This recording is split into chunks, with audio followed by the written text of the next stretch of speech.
नाथ के पास गए तो वो आगे सच्चे मन से ध्यान में लीन और राम जी के नाम का ध्यान कर रहे हैं। और जगत जननी जगदम्बा आदि शक्ति माता पार्वती उनके चेहरे को देखकर मन ही मन राम राम करती मुस्कुरा रही हैं। पूरे कैलाश में राम राज चल रहा है।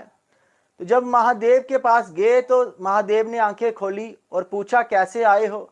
बोलते, प्रभु आपको सब पता है, आप क्या नहीं जानते? बोलते, चलो फिर भी बताओ तो सी कैसे आना हुआ।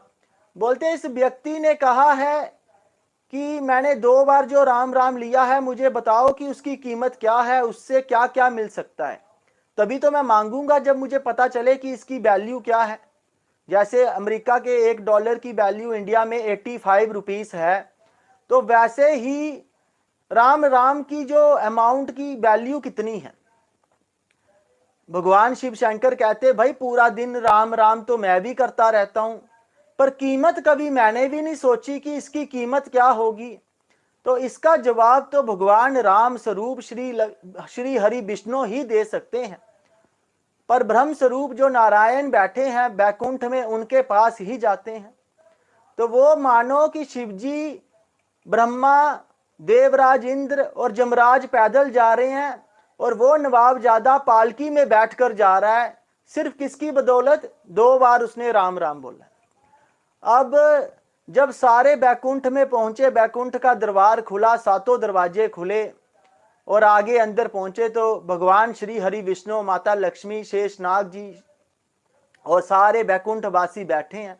सब देखकर हैरान हो गए कि महादेव आए हैं, देवों के देव आए हैं। सब ने बड़ा मान सम्मान किया, पर देखें कि पालकी में भी कोई आया है। अब सब बड़े हैरान कि ये पालकी में कौन बैठा है। तो जब देखा उसमें से एक मृत्यु लोक का प्राणी निकला। अब उसकी आत्मा जो थी वो मृत्यु लोक से गई थी, तो उसी स्वरूप में थी। तो उन्होंने कहा कि ये मनुष्य कौन है और ये बैकुंठ में आ गया, इसका इतना सौभाग्य किस कर्म से आया है।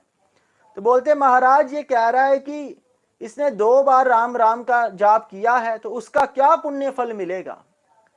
भगवान विष्णु बोलते, इसको मेरे पास लाओ। भगवान विष्णु ने उसे उठाया, अपनी गोदी में बिठाया, लाड दुलार किया और बोलते, जिस शक्ति या जिस शब्द के 2 बार जाप करने से इसको शिवजी के दर्शन हुए, ब्रह्मा के दर्शन हुए, स्वर्ग के राजा देवराज इंद्र के दर्शन हो गए, और वहां से होते हुए वो भी पालकी में बैठ के, कोई वो पैदल नहीं चल रहा है, पालकी में बैठ के अगला बैकुंठ भी पहुंच गया। अब बैकुंठ का एक रूल है कि जो भी परम धाम में एक बार चला जाएगा वो कभी वापस नहीं आता, उसे किसी तरह स्वर्ग में जाके आपको वापस आना पड़ेगा।